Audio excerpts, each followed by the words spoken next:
specific support, and those industries being, of course, high-tech, biotech, clean tech, green tech, clean tech, green tech, both of those. Finance, I don't know about finance part, and manufacturing. I'm not sure why we're targeting finance to support. It seems like they're doing okay. And that's something that the Assembly has traditionally supported, that we don't want just any business that happens to be in a certain location to get a tax credit just because they're there. There have been complaints, even in my district, about that from the other part of my district, Cortland, about what's getting an Empire Zone benefit and why. It does seem to me that we want to be giving extra support or subsidy to the kinds of jobs we want to be creating in New York State. Good paying, high-tech jobs of the future, and of course green jobs, clean jobs. That's very important. The companies under this program, this proposed program, must create and maintain at least 50 net new jobs over 5 years, 10 a year over 5 years. In order to qualify, they would be eligible for 3 different tax credits under that program. That's going to be the subject of a lot of discussion, I'm sure, because we always come back saying, that's a pretty big business that's creating 50 jobs. That's a medium-sized business in our state. And we're always saying, it's small business that creates the majority of jobs in our state. 8 out of 10 new jobs, 7 out of 10, depending on what you read, come from very small businesses, 5, 10 people. And so it seems to me we want to be doing things to encourage them, and not just larger businesses. The governor is recommending also under economic development $100 million for what is being called the Innovation Economy Matching Grants Program,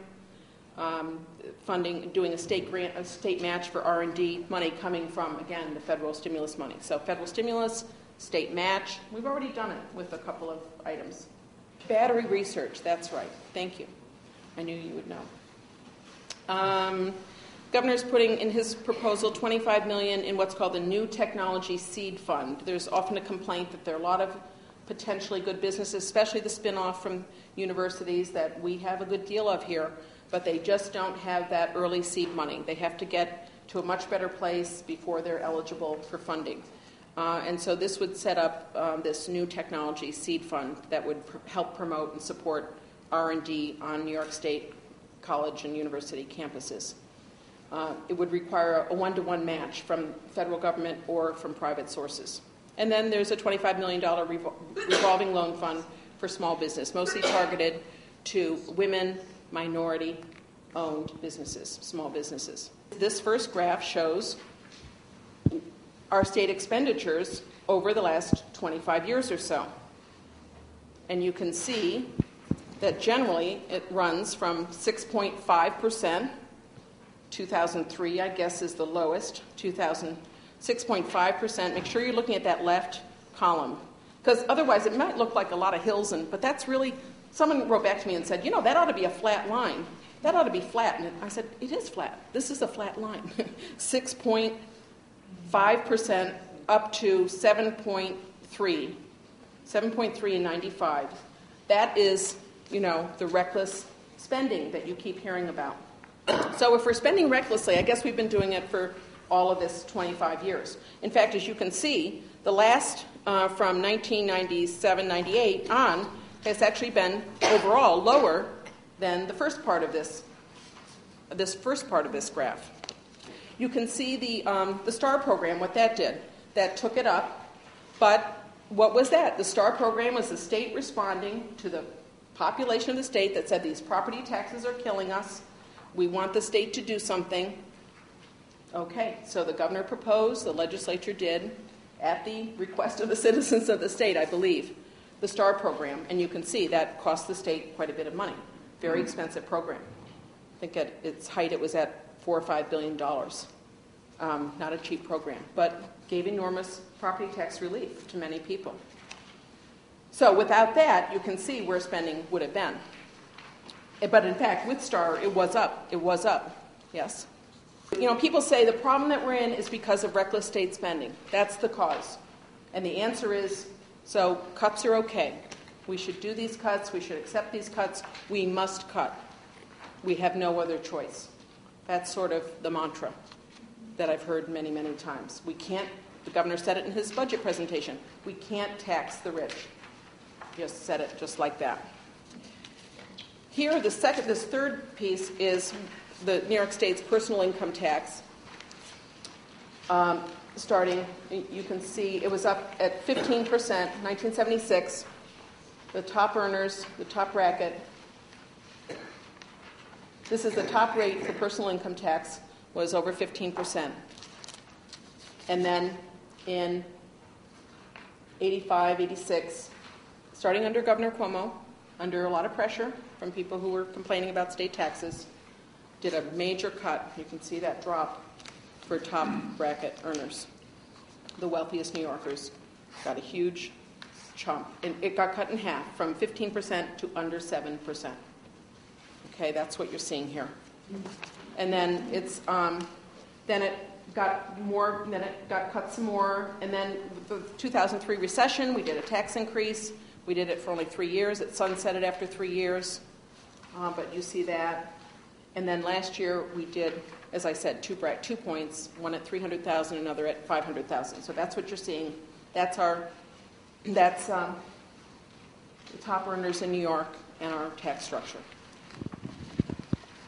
We're losing because of that artwork there, about $11 or $12 billion every year from the state treasury. You know, we used to make fun of Steve Forbes when he talked about a flat tax, but our taxes in New York are pretty much a flat tax. There is almost no progressivity in them. In fact, they're regressive. This shows some regressivity. In fact, the wealthiest are paying the least proportion of their income. And it explains a lot, I think, about where we are, that we have lost all of those resources. We've had crumbling schools, crumbling roads and bridges, our environment, we don't have enough people to oversee our environmental agencies, our hospitals, our nursing homes are struggling, most of them. We just see things crumbling at every turn. And it's not really surprising when you look at these structures and how they've been changed. Those huge, that's how we funded the building of our country through the 40s and 50s and 60s. Through huge, our federal income tax used to be 91%. Reagan zeroed out the federal affordable housing budget. The federal government stopped pulling back, housing being a main one. Suddenly we had homeless people all over our streets, all over in every city in the country, in every county. It's going to get worse. Suddenly we had people living on the streets in the wealthiest country in the world. And many other things got cut. One of the things that got cut was just state revenue sharing to the states. The federal government used to just do unrestricted, what was called revenue sharing, unrestricted money that went from the federal government to state government every year. We just got federal money back. And we put that to very good use in our schools. We didn't used to be under a court order saying you're underfunding our schools. We used to fund our schools. Our kids used to go on field trips. We used to pay teachers instead of fighting with teachers every year about whether we were going to pay them a decent wage, whether we were going to take benefits away from teachers, which seems to be all of the discussion today. I feel very, very strongly about education. Education is everything, in a sense. And so I'm very unhappy to see these proposed cuts. I'm going to be fighting like crazy. I'm just saying I need everyone fighting with me across the state for this. I can't do it alone. I'm not alone in my conference, but I am a minority voice, even in my conference. So it's a bigger uphill battle, I think, with the Senate, divided as it is, and very close in the votes there. It's going to be very tough to do anything difficult there, and raising taxes is always difficult. I don't know what the governor will do, but we just need a mobilization of people around the state, because otherwise we're going to be stuck with a lot of these cuts. And I think a lot of these cuts are devastating to neighborhood schools, to children, to our healthcare institutions, to our hospitals. Environment, everything. I just think they're devastating cuts. State parks, dozens of state parks. I mean, I'm starting to hear some language in Albany, but it's slow starting. I hope we need to act to get more going, where people are starting to realize the impact and saying things like, New York will not be the same state if we enact this budget. It is a frightening budget, and they're the kinds of things you can't recover from easily to do these kind of cuts. They're talking about just letting state parks lie fallow. They would lay off security and just let state parks sit there. Parks that we've invested in. People have said, we've invested for years and years in these things. We've invested in our schools. We've been doing repairs on our schools and adding, and we're gonna move people out of them because we say we can't tax wealthy New Yorkers, in part. And it's so hard to get tax stuff done in Washington too. It's a major lift to get it done. Why yes. Can't we tax the rich? Yeah, it's a really good question. No one really ever tells you. The governor in his speech just said we can't tax the rich, and then he went on to the next sentence. I was waiting for an explanation why we couldn't. Last I knew, we could. The Constitution says we can do things. And we used to. We used to be able to. The top rate in New York State used to be 17%. It's down to 6.85%, except for this 3-year temporary increase that we've done so far. In 2 years, that'll be gone. And the wealthiest people, the Michael Bloombergs and Tom Golisano, if he's still a New York resident, I don't know, will pay 6.85% top rate, the same rate as someone who makes $40,000 a year in this state. And they say, of course, the rich will leave the state if you tax them. We've got stuff that we'll give you. We've got a whole bunch of stuff that just study after study. Our own experience in New York State shows is not true. The wealthy do not leave when you add a couple points on their income tax. It's very hard, because everyone says it, because all the newspaper editorials say it, because everyone says it, seems to have this attitude of we can't tax wealthy people. Perception becomes reality. And it's very hard to move that ball. And so I'm talking about it a lot because I really think we need the citizens of this state to stand up and push together and say we need tax reform in this state. We did too much tax cutting, and we've paid a price for it ever since. We're every year arguing. We're under a court order from the Court of Appeals, our highest court, that says, when people were talking about, how much we were spending, I stood up and I said, not only are we not overspending, but we're under a court order that says we have underfunded schools to the tune of $7 billion every year. We were halfway through the implementation. Again, Spitzer did something good there. He said we're going to implement the CFE decision, the court decision. We're going to spend $7 billion more every year. We're going to phase it in over 4 years.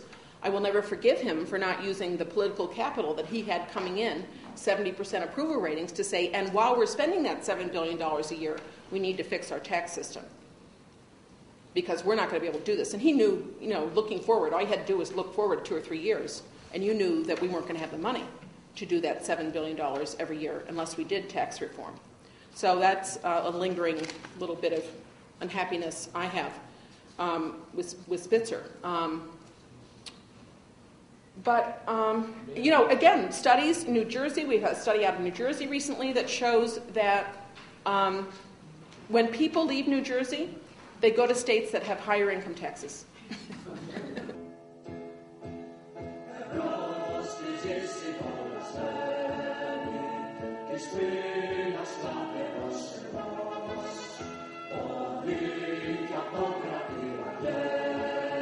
Sopra di